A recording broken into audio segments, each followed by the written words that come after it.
Maaf kalau lihat gigi saya keliru. Monggo, monggo. Ibu Shalom. butuh kursi? Enggak usah. Ya, Satu. meja. Ini barangkali semua biasanya pakai LCD ya, tapi saya masih kuno, masih pakai Alkitab.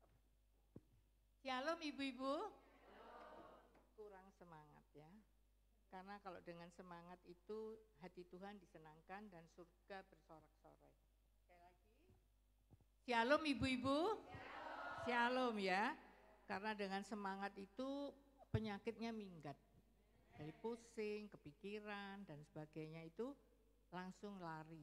Saya percaya ibu-ibu di sini sudah menerima hadirat Tuhan dengan puji-pujian yang tadi sungguh memberkati saya dari tadi malam. Terima kasih Saudara Viani dan pemain musik yang para pria mungkin sembunyi semua, saya sungguh bersyukur dan mereka tentu dan pasti diberkati. Terima kasih.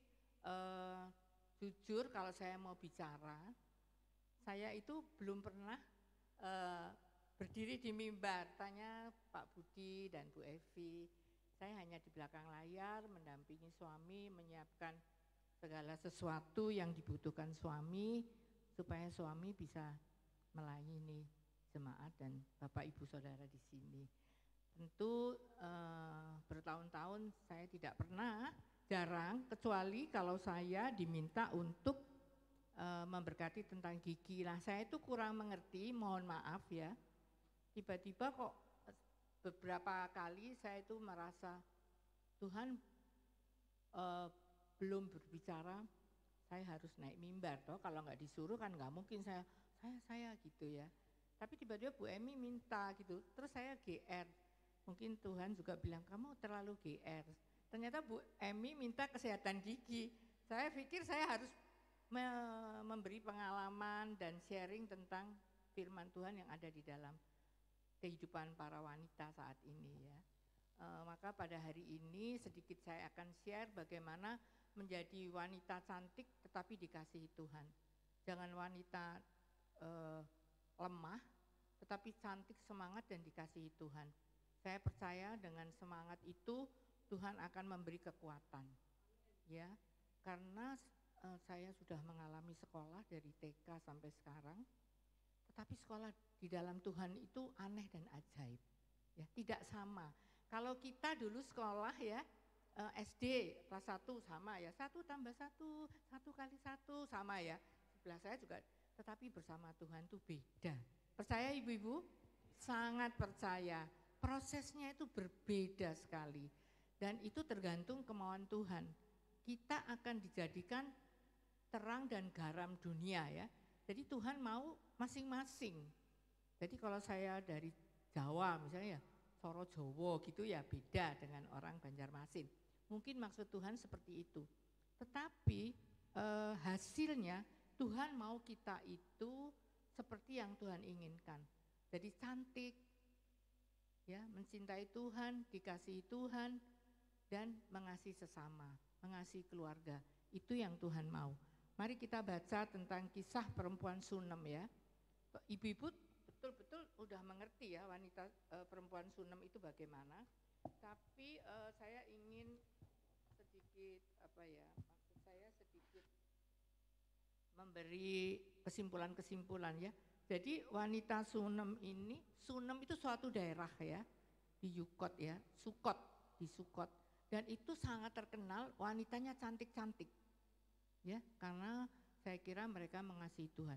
Sampai Raja Daud pada waktu usia tua, dia minta dilayani, maksudnya jadi suster lah mungkin sekarang ya, dari Sunem. Ya, dia minta bukan dari Sidoarjo, dari Banjarmasin, tidak. Dia minta yang Sunem. Makanya saya tertarik, mengapa perempuan Sunem ini? Ada satu perempuan Sunem yang sangat menginspirasi saya bagaimana menjadi wanita cantik ya, kaya, cantik, sehat, ya dikasih Tuhan lagi. Siapa yang enggak mau? Saya sangat mau ya. Kaya dalam arti bukan finansial tapi kaya hati. Jadi maksud saya kaya hati itu luas ya. Dengan orang saya bisa memperkaya dan memberi kekayaan saya kepada mereka berupa hati ya. Jadi bukan uang atau benda-benda itu nanti ya. Tapi kayak hati itu dalam artian sangat mengasihi Tuhan dan sesama. Nah di sini ada perempuan Sunem yang akan saya ceritakan bahwa dia di Raja-Raja 4 ya ayat 8 ya. Pada suatu hari Elisa pergi ke Sunem ya. Di sana tinggal seorang perempuan kaya yang mengundang dia makan dan beberapa kali ia dalam perjalanan singgahlah ia ke sana untuk makan. Jadi perempuan Sunem ini kaya ya, sampai dia berani mengundang hamba Tuhan untuk makan. Karena setiap kali Wira, Wiri, Riwa, Riwi, Rono, Rene kok enggak ada tempat untuk berteduh ya. Lalu dia berbicara sama suaminya. Dia begitu baiknya ya, ini contoh istri yang tunduk pada suami. Dia kaya, dia bisa sesuka hati loh. Dah gak apa-apa, saya panggil tukang, toh saya kaya. Tidak, dia berkata dan berdiskusi, ini singkat ceritanya, enggak saya baca semuanya, nanti ibu-ibu bisa membaca di rumah. Dia minta izin kepada suaminya. Suami, ya sayang, bolehkah saya membangun sebuah bilik di atas untuk hamba Tuhan yang selalu wira-wiri tapi tidak ada tempat untuk tidur. Dan suami itu mengizinkan. Lalu dia membuat ya. Lalu Elisa itu pas suatu hari datanglah ia ke sana yang ayat 11. Lalu masuklah ia ke kamar atas dan dia tidur di situ. Jadi kamar itu bisa dipakai dengan senang hati oleh hamba Tuhan. Ya, ibu-ibu sekalian kalau memberkati orang misalnya rumah, ruangan, kita bisa menikmati, seneng ya. Karena itu Tuhan yang mau, bukan kita yang mau tapi Tuhan yang mau. Dan setelah itu Elisa berkata, Elisa selalu membawa Gehazi, bujangnya. Coba kamu tanya, apakah dia ada persoalan. Dan baiknya perempuan ini luar biasa. Meskipun dia punya persoalan, tidak terlalu mudah untuk share untuk persoalannya dulu. Dia mau lihat apa ya maksudnya. Lalu ditanyalah perempuan, oh enggak, saya selamat, saya hidup senang di kaumku ya. Nanti kalau ibu-ibu lihat tidak saya baca semuanya, saya aman kok. Saya enggak repot-repot hidup bersama kaumku begitu ya. Dia berusaha masih menutupi. Tapi Gehazi itu melihat gerak-geriknya bahwa perempuan ini memang tidak punya keturunan ya. Orang zaman dahulu kalau tidak punya keturunan sepertinya ada aib di keluarganya. Tetapi dia tidak dupeh gitu ya kalau orang Jawa itu. Mentang-mentang saya sudah memberi berkat, tapi kamu harus bantu saya dong hamba Tuhan gitu ya. Enggak, dia menyembunyikan, dia bilang saya selamat, saya baik ya. Enggak minta you give me and I give you gitu ya.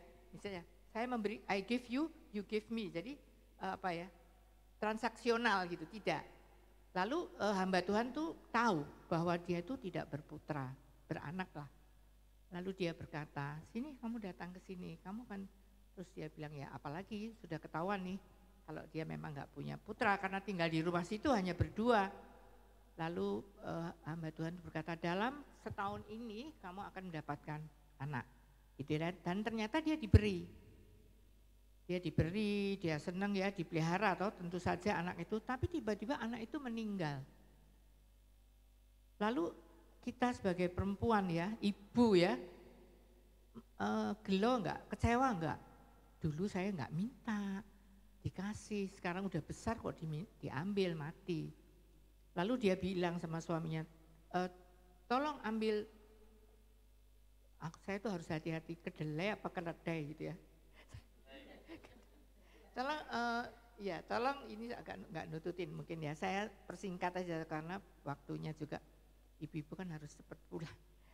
Tolong siapkan keledai, sorry ya, keledai untuk saya mau pergi, mau kemana? Udah pokoknya saya siapin aja. Dia mau ke hamba Tuhan. Dari jauh hamba Tuhan tuh tahu loh. Dia mau datang ya, namanya hamba Tuhan tuh punya kepekaan ya. Saya percaya semua juga seperti itu. Dia bilang, selamatkah kamu? Selamat. Dia enggak langsung geru-geru gelo, kecewa, nangis, gulung-gulung, anakku yang sudah kamu janjikan mati tidak. Ya, dia bilang, oh selamat, saya selamat. Lalu hamba Tuhan tuh terasa ya, aduh ibu ini punya sesuatu beban ya yang saya harus tolong. Lalu bagaimana caranya supaya dia mengaku dan akhirnya dia bilang, anakmu yang kamu berikan pada saya, kamu doakan itu mati. Padahal saya kan nggak minta. Dan saya sudah bilang waktu mau diberi, jangan kamu bohong ya, jangan kamu memberi pengharapan ya. Tapi ternyata gitu ya, maksudnya setelah ketahuan kan dia sudah bilang selamat, selamat. Dia mau nutup-nutupi, tapi kok aneh dia datang ke hamba Tuhan dengan naik kendaraan seperti itu ya. Jadi akhirnya Gehazi yang disuruh. Diuji lagi di situ. Ya, loh mestinya kan kamu teman saya, kamu sudah seperti saudara, saya beri kamar ya. Kok Gehazi yang disuruh bawa tongkat ya, ada ceritanya di situ ya. Gehazi diberi tongkat, disuruh pergi. Jadi dia juga enggak protes, ternyata anak itu enggak bangun. Lalu Gehazi lapor kan sama bosnya, Pak Bos, Pak Pendeta atau Pak Hamba Tuhan, kok enggak bangun ya, padahal kamu loh yang suruh. Lalu dalam hal ini Elisa diuji. Ya sudah, saya datang. Ternyata apa yang terjadi?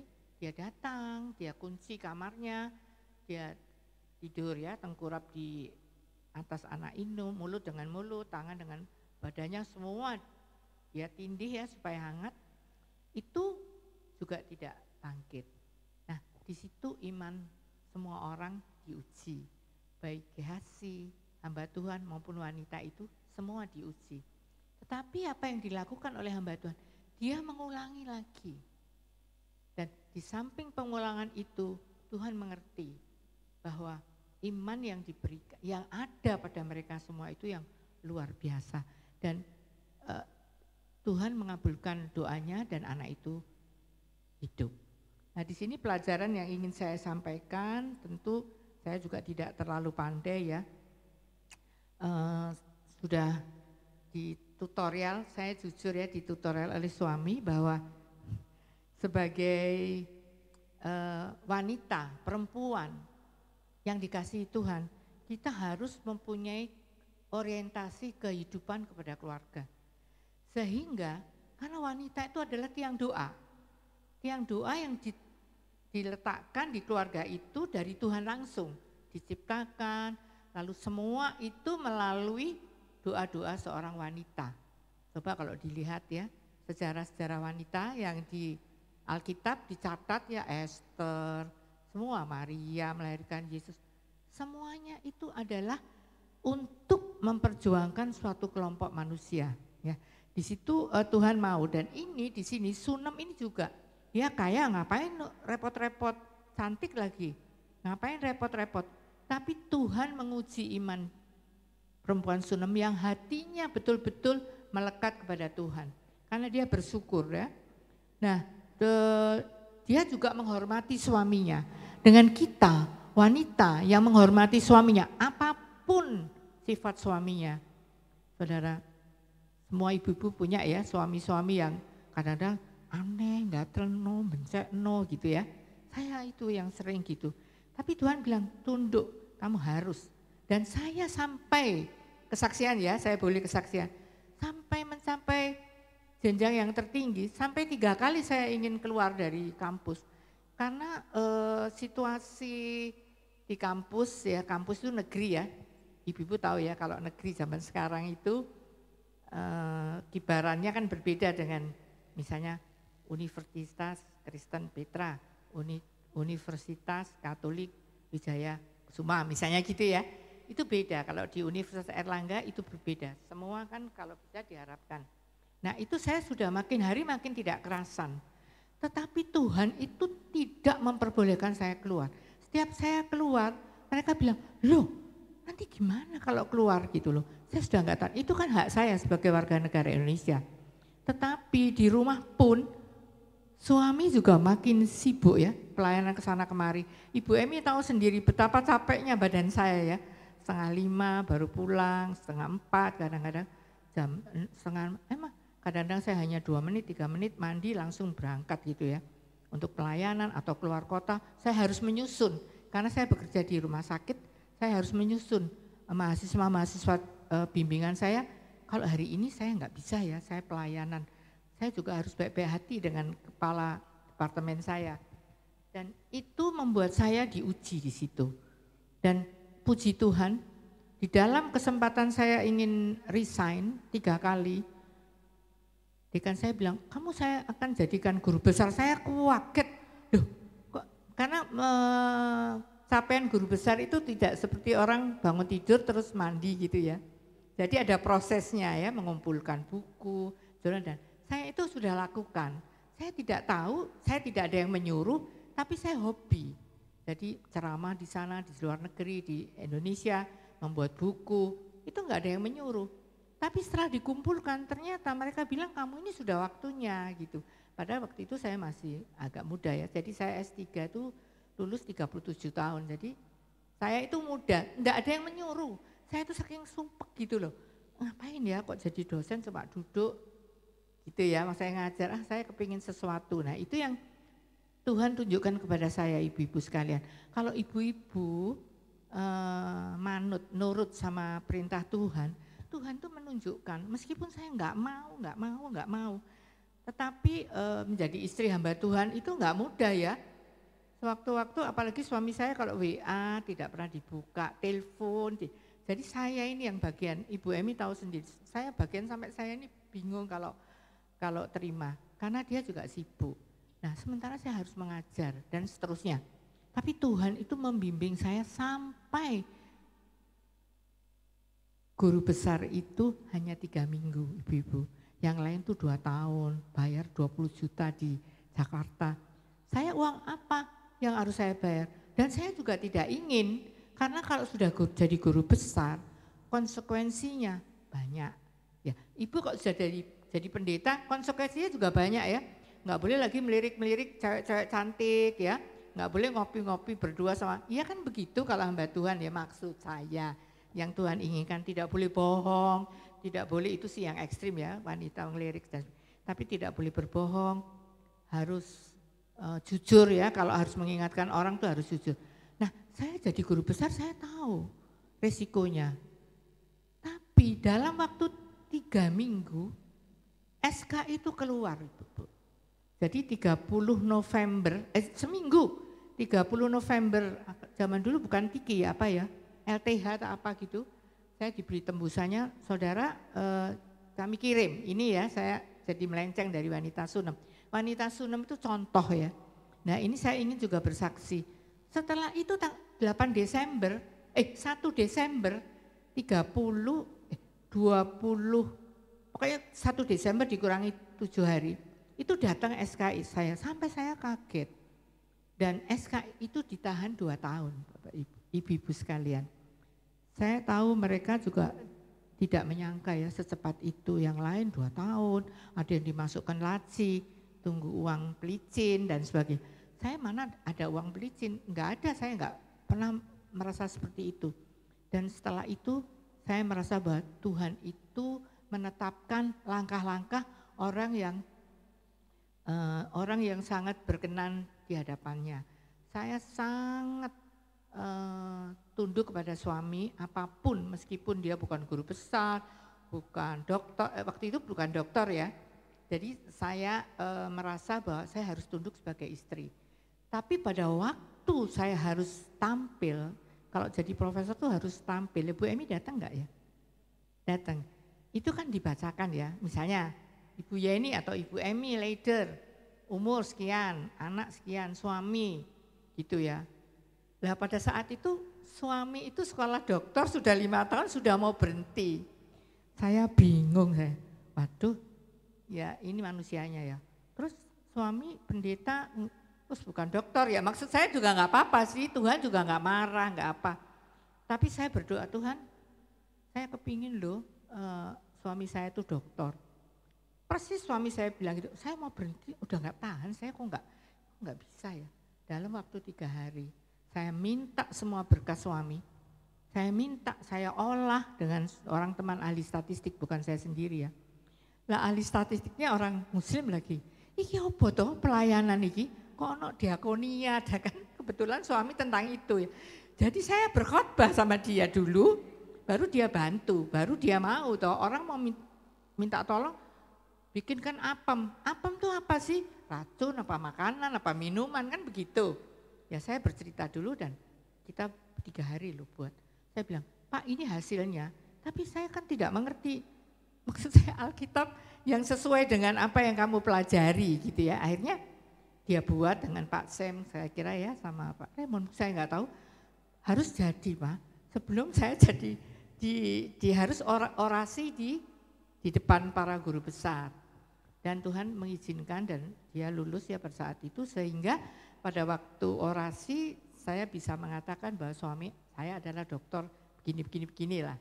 Anak saya 2, cucu 5 dan seterusnya dan seterusnya.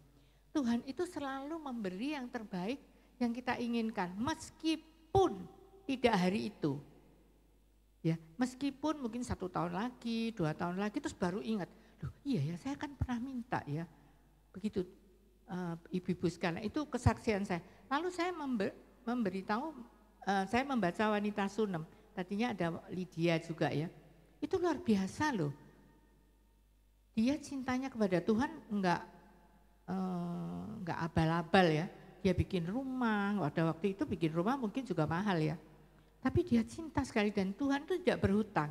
Jadi ibu ingat ya, Tuhan itu tidak berhutang. Dimanapun ibu berada, ingat bahwa justru kita yang berhutang kepada Tuhan. Kita harus lebih mengasihi Tuhan. Dan saya jujur aja di UNER kan hanya sedikit ya yang tidak berjilbab ya. Lalu saya bertanya, kenapa sih yang muslim harus berjilbab? Dan diharuskan ya. Kalau belum tuh terus setiap hari dikirim. Dikirim baju Bu, ya ini. Dikirim baju, dikirim model sing ayu-ayu ya. Terus diajari gitu. Akhirnya cepat atau lambat mereka tuh pakai. Lalu saya bertanya, loh kenapa kok harus seperti itu? Ya Prof, supaya bisa membedakan siapa yang muslim dan siapa yang bukan. Aduh rasanya saya kok enggak dilihat siapa yang baik hati dan yang kurang baik hati gitu ya. Tidak. Jadi itu situasinya sekarang dunia seperti itu. Makanya ibu-ibu jangan malu-malu, terus memberkati mereka, kasihan mereka. Suatu hari sekretaris saya muslim, saya sudah cerita sama Bu Evi tadi. Kehilangan HP, anaknya tuh kehilangan, dia telepon. Mungkin ibu gitu, terus dia bingung. Terus kenapa? Terus saya dengar kan, telepon.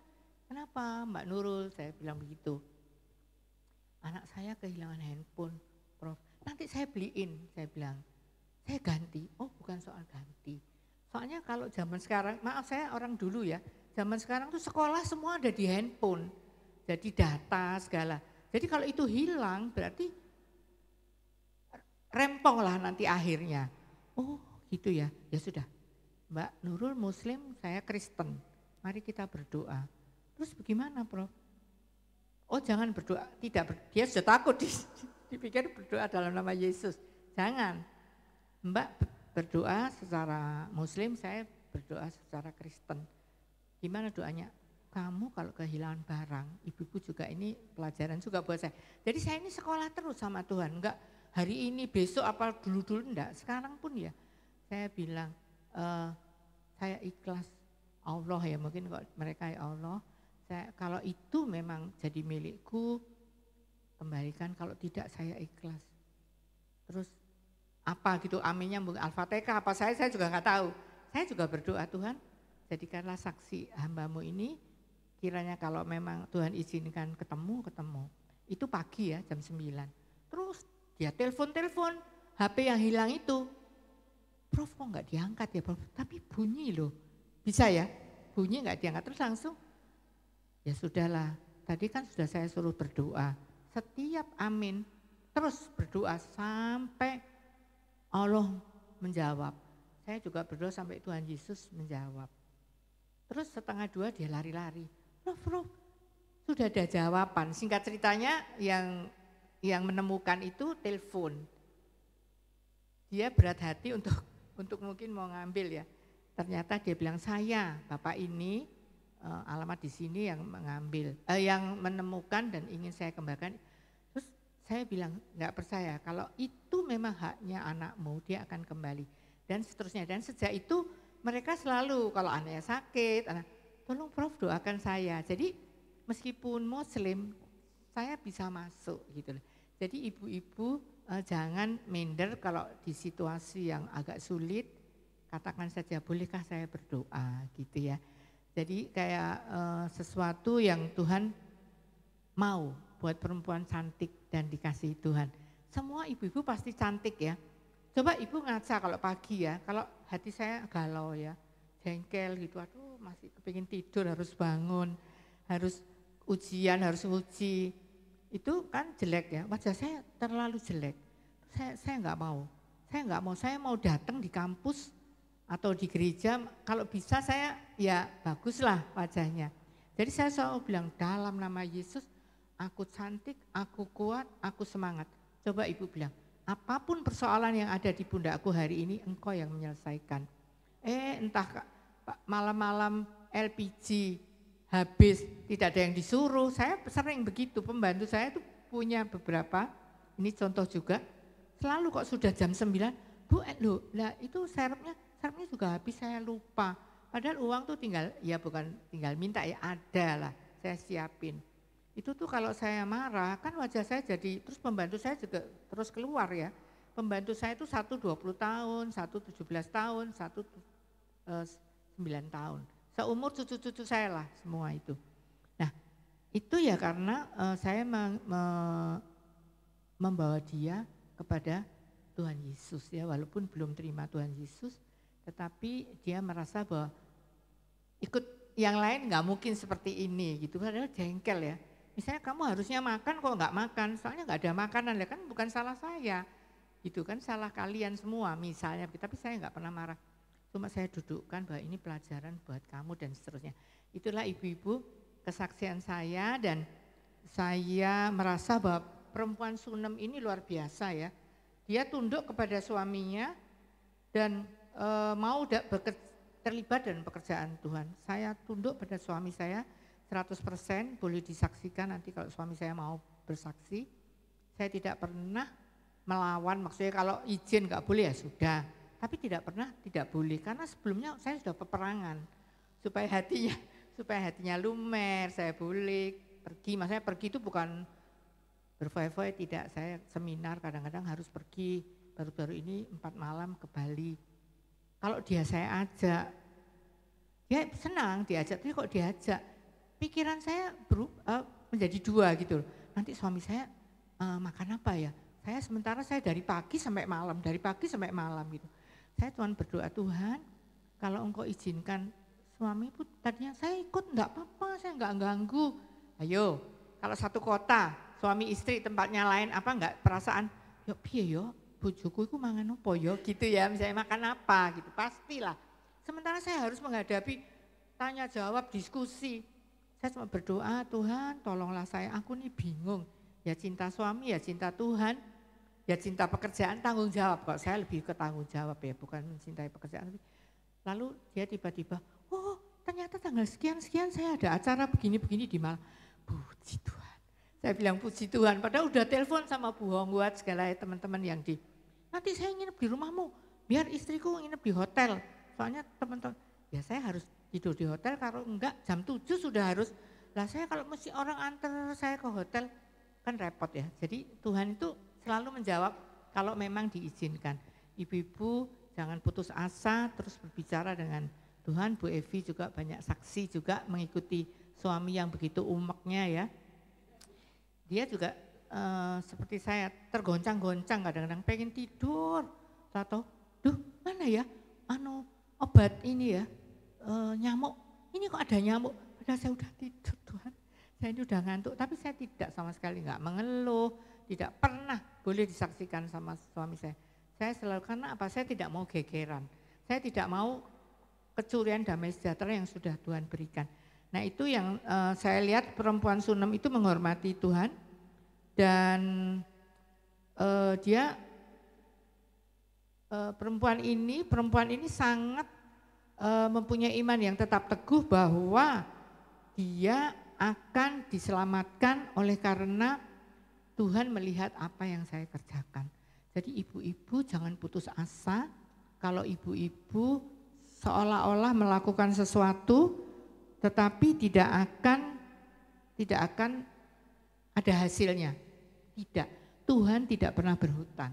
Dan iman itu harus punya dan kita melangkah. Begitu kita melangkah satu langkah setia pada misalnya tunduk pada peraturan suami dan sebagainya. Karena suami itu wakil dari Allah ya di dunia.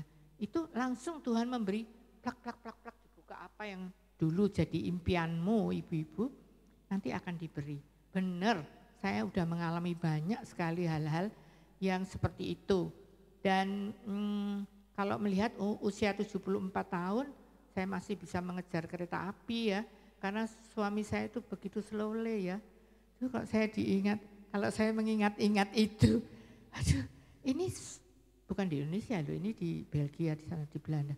Ini kereta terakhir kalau kamu nggak dapat kereta ini, kita harus nginep lah. Sementara saya di Belgia saya nggak mengerti, saya itu gaptek ya. Tapi harus ke Belanda, kereta itu harus ke Belanda, di mana Belanda ada teman-teman ya, saya tinggal telepon. Aduh sementara itu kereta di bawah ya, suami ayo itu sudah halo pakai bahasa Inggris, pakai bahasa Belanda. Ayo Pak, sampai koper itu loh, saya sekecil ini, bisa saya angkat, saya turun, das. Dia masih, aduh ya Tuhan, tolong saya Tuhan, rodok telat setengah menit aja Tuhan, nggak bisa. Di luar negeri, di mana di Indonesia juga nggak bisa kan, terlambat.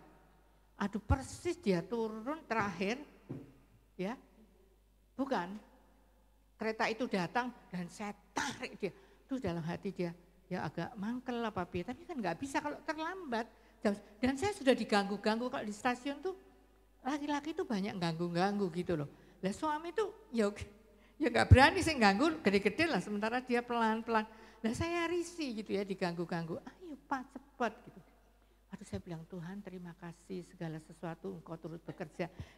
Roma 8:28 tolong ibu itu harus ada di dalam pikiran dan hatimu. Jadi apapun yang kau dapat hari ini lalu langsung berkata engkau turut bekerja di dalam segala perkara yang mengasihi dia tentunya ya. Itu nanti Tuhan tuh brol.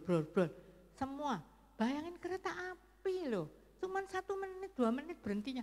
Saya tarik, koper itu besar-besar 2 itu saya nggak tahu dari mana kekuatannya. Loh dan sudah tua loh, bukan muda ya. Dan apa-apa maaf ya kalau gereja suami saya itu selalu terlambat. Itu bukan karena saya tuh berpikir, Tuhan orang berpikir ya, oh ini nyonyai be.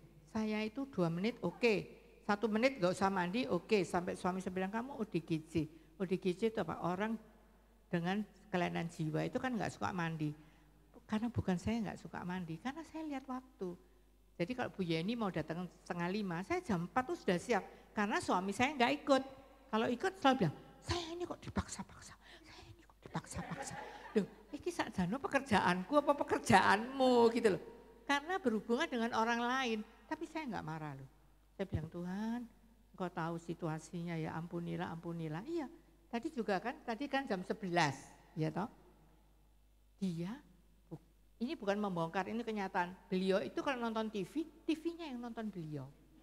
Loh betul, karena usia ya. Saya udah tanya dokter, jadi oksigen yang di atas itu juga, karena dia juga ada penyumbatan jadi sedikit. Jadi benar-benar ngantuk, terus ketawa-ketawa sendiri. Tadi itu apa cerita? Nah saya kudu terjemahkan terus kan ya kesel. Terus 10:30 saya bangun, Pak, nanti kan janjinya jam 11. Kok saya selalu dikejar-kejar? Loh, lagi sing janjian sopo? Saya itu kan, saya sudah cantik tentunya ya. Terus dia pelan-pelan sampai Pak Halim, saya sudah di lobi, aduh saya kok udah gitu. Maksud saya kalau saya dijemput tuh saya sudah di depan gitu. Orang kan nyopir kan mesti parkir lagi nungguin kita gitu. Tapi enggak bisa. Dari dulu, dari muda dan sekarang. Jadi ya saya harus terima dan saya tidak pernah protes. Karena saya percaya bahwa Tuhan itu menguji saya. Ibu kalau Tuhan menguji itu kadang-kadang gatel gitu ya. Tuh jengkel, gatel ya. Dari anak juga ya. Gatel, aduh saya Tuhan saya kepingin ngomong gitu. Lalu suami selalu, nggak usah Ma, nggak usah. Bu Emi tahu betul bagaimana saya ya, kalau sudah tang gitu ya, itu berarti loss of control. Entah suami kemana saya nggak tahu, langsung kalau begitu ada suami saya nggak berani. Jadi bersyukurlah karena ada wakil Tuhan di bumi ini, entah suami, entah kakak atau tetangga atau sahabat yang baik yang suka menegur, kita bersyukur. Nah sekarang tentang kesehatan gigi masih ada waktu Bu Emi, 10 menit. Jadi ibu-ibu, saya seorang dokter gigi ya, sekali lagi mesti memperkenalkan. Ternyata gigi itu luar biasa. Saya 2006 dibilang orang gila. Karena saya mengatakan, jadi saya mempersiapkan orasi apa itu? Ya orasi ya, untuk di-sharekan ke masyarakat ya. Saya harus menunjukkan bahwa kamu pantas, dinilai lah, kamu pantas jadi guru besar gitu ya. Lalu saya itu bermimpi bahwa melalui gigi kita ngowoh, mulutnya masuk enggak? Angin, naik becak, angin, sepeda motor senyum, ada buboy, senyum kan? Masuk. Sementara giginya ada yang lubang, tenggorokannya infeksi, dan itu menyebabkan berbagai-bagai penyakit ibu-ibu. Jadi ingat, saya dulu sampai bilang holistik seluruh tubuh. Sekarang baru orang bilang holistik. Dulu kalau saya lihat, nyonya holistik. Saya sampai saya kepengen keluar dari ruangan ini. Kok saya malu gitu ya. Ternyata itu baru terjadi 2020, saya 2005-2006 ya. Jadi saya tuh selalu one step ahead, itu Tuhan yang menyuruh. Jadi satu langkah ke depan itu Tuhan, bukan saya. Saya ini enggak begitu pinter. Dari sekolah itu ya biasa-biasa lah, enggak begitu pinter. Tapi Tuhan tuh memberi selalu hikmat-hikmat.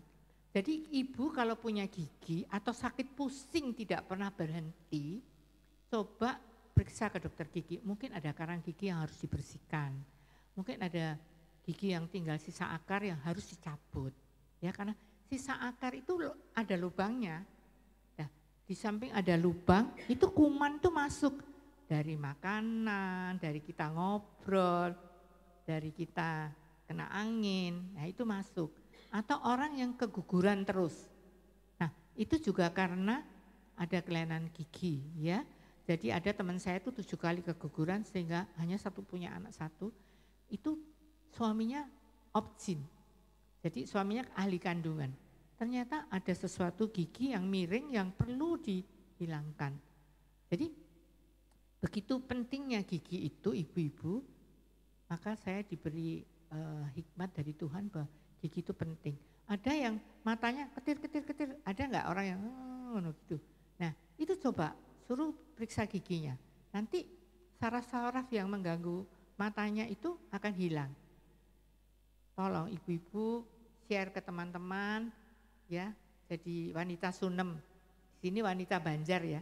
Wanita Banjar yang diberkati Tuhan seperti wanita Sunem yang memberkati kotanya ya. Dengan adanya hamba Tuhan membangkitkan anaknya itu gempar ya kota Sunem.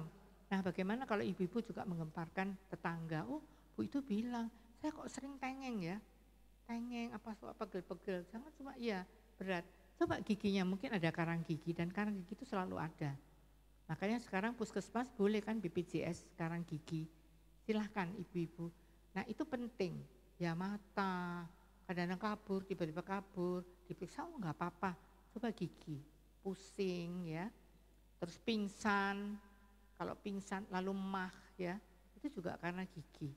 Tolong ibu-ibu memperhatikan karena sepertinya gigi aja lain kali sekarang kok dikasih minyak cengkeh udah beres nggak sakit. Jangan ya, tolong karena itu berproses. Itu masuk ke aliran darah, masuk jantung, masuk paru-paru, masuk ginjal, itu semua masuk pencernaan makanan, itu semua bagian tubuh yang sangat penting. Jadi saya tidak membawa PPT ya, tentunya sekarang saya berpikir, saya baru hari ini saya dibaptis Bu Emi untuk bicara tentang Alkitab ya, saya jarang, saya lebih baik berbicara tentang kesehatan. Jadi saya ini salah informasi. Saya pikir kok Bu Emi kok, jadi saya minta flyer, oh ya. Gitu loh, ternyata lalu saya maunya Lydia ya awalnya, ternyata Pak Sudi perempuan Sunem aja. Itu daerahnya kaya ya kayak Banjarmasin gini, orangnya cantik-cantik ya, nggak ada orang jelek di Banjarmasin, semua cantik ya. Amin. Tetapi di samping kecantikan harus ada semangat, ada hati yang melayani Tuhan, melayani suami, melayani keluarga. Maka wajahmu itu beda, sungguh. Yang tadinya rematik-rematik, coba giginya dibersihkan sekarang giginya, lalu kita lebih melayani keluarga, lebih menjadi berkat. Berkat itu bukan berarti uang ya ibu-ibu sekalian, nasihat, tingkah laku, contoh baju ya, jangan pakai yang baju yang bolong-bolong semua gitu kan ya ngeri ya. Ya nanti itu kan gak jadi berkat. Jadi saya berpikir seperti itu, jadi saya kira kalau ada tanya jawab tentang gigi atau tentang iman Kristiani, boleh ya Bu Emi sebentar ya. Saya soalnya guru jadi boleh ada tanya jawab gitu. Monggo, tentang gigi mungkin. Jadi kulit ya, kalau kulit ibu kurang bersinar, kurang apa, coba tanyakan pada gigimu ya. Ada apa ya dengan gigi saya gitu. Gak apa-apa, itu gak salah. Itu boleh karena itu betul gitu ya. Gigi itu kalau bahasa Inggrisnya port of the entry. Apa ya Bu Emi ya? Lubang masuk semuanya. Entry itu masuk. Jadi port itu kayak pelabuhan yang semua masuk ya, pesawat ya apa-apa masuk di sini. Nah itu langsung masuk aliran darah kalau gigimu kurang bagus, tenggorokanmu kurang bagus dan sebagainya. Nah kalau ada pertanyaan saya silahkan. Kalau tidak ada saya bersyukur, mungkin waktunya juga sudah 7 kurang seperempat ya sekarang ibu-ibu. Saya jujur aja tidak bisa menyanyi. Ya mungkin Bu Evi mau menyanyi. Dengan Pak Budi. Monggo, ada yang pertanyaan? Jadi jadilah perempuan Sunem ya, cantik dan dikasihi Tuhan. Ya, karena dengan cantik itu bukan berarti harus berpoles dan sebagainya. Kamu bangun tidur aja udah cantik gitu loh. Karena hatinya udah cantik gitu ya. Perempuan Sunem itu memikirkan hal-hal yang di atas ya. Sampai kekayaannya aja buat hamba Tuhan. Daripada dia wirawiri mau tidur di mana ya. Dia memberikan tempat dan itu membuat dia diuji. Jadi jangan berharap tidak diuji ya Bu Emi. Selalu diuji. Setiap langkahmu di dalam sekolahnya Tuhan itu selalu diuji. Saya selalu bilang, puji Tuhan, aku diuji hari ini. Puji Tuhan. Dan Tuhan selalu nanti akan menaikkan kelas kita, memberi mahkota, memberi. Jadi saya kalau mungkin tersinggung dengan suami dan saya tidak melawan, Tuhan tuh masih maringi berkat, memberi berkat ya. Entah tiba-tiba saya nak pangkat, sakit hatinya tuh sampai sakit, berdarah-darah gitu kadang-kadang. Tapi saya nggak bisa melawan, kalau melawan ribut nanti. Lah kalau ribut loh hamba Tuhan kok ribut gitu ya. Jadi saya tuh banyak menahan, tapi Tuhan tuh memberi saya berkat-berkat yang luar biasa. Bukan uang saja, tentu uang juga ada. Dengan saya naik pangkat, tentu gajinya juga naik ya. Dengan saya dipakai di fakultas lain, universitas lain juga dapat juga berkat. Nah itu yang membuat saya percaya bahwa di sekolahnya Tuhan tuh kita harus manut ya. 1 tambah 1 belum tentu 2 ya. Jadi bisa kalau suami istri kan masuk 2, anak saya memang 2 tapi kok jadi keluar 5. Jadi cucu nanti jadi buyut kan jadi banyak gitu ya. Jadi ikut Tuhan tuh luar biasa prosesnya. Tapi percayalah bahwa kalau ibu mengerti firman bahwa wanita itu harus bagaimana, seperti contoh-contoh Esther ya, menyelamatkan bangsanya, Rahab pelacur dipakai Tuhan juga menyelamatkan pengintai itu untuk kedepannya lebih bagus. Itu semua karena dia sadar bahwa Tuhan itu yang mengendalikan hidup kita. Jadi pesan saya itu semoga saya bisa sedikit memberkati bagaimana kesaksian hidup saya. Tidak mudah memang karena dua sisi. Saya disuruh tengok-tengok di rumah, menanti suami juga nggak biasa ya, dari belum menikah sudah bekerja ya. Jadi pada waktu menikah ada perjanjian, saya jangan dilarang jadi guru. Jadi saya memang menjadi guru, bukan menjadi yang lain. Terima kasih. Kalau tidak ada pertanyaan apa? Oh ya, ada Ibu, silakan. Terima kasih.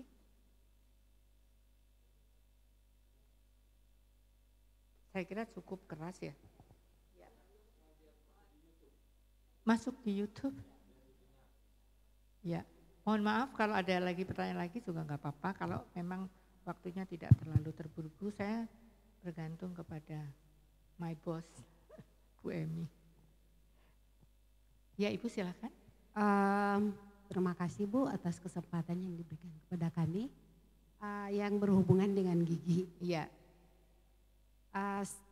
Saya pribadi, gigi saya ini Bu ya yang di depan ini. Ya. Penyebabnya apa ya Bu ya? Kok semakin umur semakin Jarang. renggang. Iya, Ya, iya, kalau iya. Ya. renggang. Itu aja kali Ya. ya, mungkin ada trik-triknya, Ya. solusinya bagaimana. Ya. Makasih. Terima kasih. Karena usia itu juga mempengaruhi letak gusi ya. Gusi itu seperti ini loh. Gini, makin tua dia juga melorot kalau tidak kita pelihara. Ya, jadi gusi ini juga harus disehatkan. Ya, jadi kalau menyikat jangan keliru. Jadi itu mungkin gusinya melorot ya, sehingga giginya jalan. Gitu. Jadi kalau sikatan yang atas tuh dari atas ke bawah. Yang bawah dari bawah ke atas. Jadi jangan gosok horizontal tapi vertikal. Vertikal. Kalau begini atau kesenggol-senggol ya sampai berdarah, itu berarti gusinya terkena. Jadi mulai sekarang sebelum terlambat Ibu mulai memijat gusinya dengan sikat gigi, bukan dengan tangan, dengan sikat gigi, coba pelan-pelan gitu ya. Ditarik dari atas ke bawah supaya dia kembali menggigit giginya itu tidak melorot ke atas. Kalau ini gusi atas ya, sehingga dia jalan-jalan. Karena usia juga gitu ya. Lalu sering-sering kumur, air hangat dan garam sedikit ya, dikumur-kumur begitu supaya gusinya menjadi sehat. Yang penting adalah gusi. Kalau giginya tidak lubang, makanya perhatikan gusinya. Karena gusi terbuka itu masuk. Jadi gusi itu gini loh. Jadi kalau terbuka dia masuk di sini, gitu. Jadi gini, gusi itu gini. Jadi kalau dia melorot, nah ini terbuka, masuk dia. Jadi gusi itu harus begini, gitu ya. Seperti ibu-ibu juga harus handle gusti ya, berpegang sama Tuhan, percaya deh. Doa itu nggak usah yang kayak puisi gitu, nggak usah. Saya saksi lagi ya, yang selama di Banjar. Saya kan mau diutus Bu Emi untuk berbicara. Tentu saya harus banyak berdoa, membaca firman, kalau saat-saat istirahat. Apa yang terjadi di kamar? 6x4 beberapa itu kamar. Suami saya nyetel TV keras, HP-nya, YouTube-nya juga keras, tapi dia merem. Lah, apakah saya marah-marah? Oh enggak, oh jangan. Nanti kacau pelayananmu. Pelayanan suami juga kacau, saya juga kacau. Ini contoh ya, ini contoh. Saya berdoa, ya Tuhan Yesus, saya ini lah macam-macam loh Tuhan. Saya ini orang bodoh yang saya harus berbicara di depan ibu-ibu yang nanti satu lapangan ini kan banyak sekali buat saya loh. Saya kalau tentang firman ndredeg terus terang. Kalau gigi wes gampang ya. Terus tolong Tuhan, suami saya itu loh hatinya ruban. Dia tidur loh, hatinya ruban. Kecilkan TV-nya, kecilkan handphonenya, YouTube. Itu tidak didengar loh. Cuma dia itu senangnya ada suara-suara baru tertidur. Nah saya ini orangnya senangnya sunyi senyap, baru punya ide banyak apa, ngitung duit juga nggak salah-salah gitu ya. Saya orang yang nggak bisa ngitung duit ya. Terus dalam waktu 2 menit loh, langsung dia geraya-geraya HP-nya. Ini mana AC, dia Saking ngantuknya tuh apa? Remote TV tuh AC-nya mana loh? AC. Kalau di hotel kan AC-nya di tembok ya. Loh kok AC? Oh TV. Langsung dimatiin, langsung. Duh Tuhan, terima kasih Tuhan. Loh, semudah itu loh Tuhan itu. Telepon tok saya. Duh Tuhan, saya tuh enggak minta macam-macam. Ini loh, satu orang ini kok membunyikan TV segitu kerasnya ya toh. Terus HP-nya juga bunyi, semua pokoknya bunyi kok dia itu kalau mau tidur baru terlelap. Nah terlelapnya kapan? Saya hanya waktu punya sedikit ya untuk mengulang belajar dan ini hasilnya. Entah semoga dapat memberkati ibu-ibu semua ya untuk menjadi perempuan sunem, cantik dan dicintai oleh Tuhan, dikasihi Tuhan sehingga apa yang kita doakan langsung dijawab. Walaupun sepele doa tuh bilang Tuhan saya minta 1 miliar, oh enggak saya enggak pernah. Saya cuma bilang Tuhan ini satu orang ini kok megelno gitu ya. Langsung bisa berubah loh. Betul. Soalnya saya tahu bahwa saya akan mengerjakan sesuatu yang memang Tuhan mau gitu loh. Langsung dijawab. Enggak hebat Tuhan kita. Ya, jadi kalau ibu punya pergumulan, asal pergumulan kita bawa ke dalam doa, perkataannya, hati kita juga terus menyembah, maka semua akan dijawab. Begitu. Terima kasih, semoga saya dapat memberkati. Mohon maaf. Oh, tusuk gigi juga enggak boleh ya. Karena tusuk gigi itu gusinya yang nanti menggang itu apa ya? Renggang ya. Nanti renggang. Nah, jadi gusi yang terus berdarah karena tusuk gigi itu juga kurang bagus. Ya, kalau benang juga jangan benang biasa, beli aja dental floss ya. Karena panjang ya, jadi potong sedikit-sedikit itu dibersihkan. Itu enggak apa-apa. Karena lidah kita, air ludah kita itu juga sama, membersihkan sisa-sisa makanan yang ada. Percaya enggak? Percaya harusnya. Kan dengan lidah kita bergerak-gerak itu makanan tuh enggak kerasan mau nempel di gigi kita. Dengan air ludah kita, makanan juga enggak kerasan nempel di gigi kita. Tetapi memang tidak maksimal kalau tidak dibantu dengan gosok gigi, sikat gigi. Tapi jangan pakai tusuk gigi, kadang-kadang saya pun masih pakai karena gemes ya. Tapi saya percaya kalau ada sempat, orang Jepang tuh gosok giginya ditaruh di sini. Sebentar-sebentar makan gosok gigi ya. Bentar masalah gosok gigi. Awalnya tapi aduh ini gimana? Tapi kan di sana airnya bersih terus. Dari sini mau gosok gigi, kamar mandi umumnya kayak gitu. Bener enggak airnya ini bersih apa enggak gitu ya. Jadi kecuali kita bawa aqua sendiri. Terima kasih. Tuhan memberkati ibu-ibu semua. Tetap semangat. Ya, puji Tuhan. Ya. Walaupun ibu bilang baru pertama, tapi kita diberkati. Amin ya, kita diberkati dan juga ibu sudah menjadi berkat. Terima kasih ibu. Ya, mari kita berdoa sebentar ya.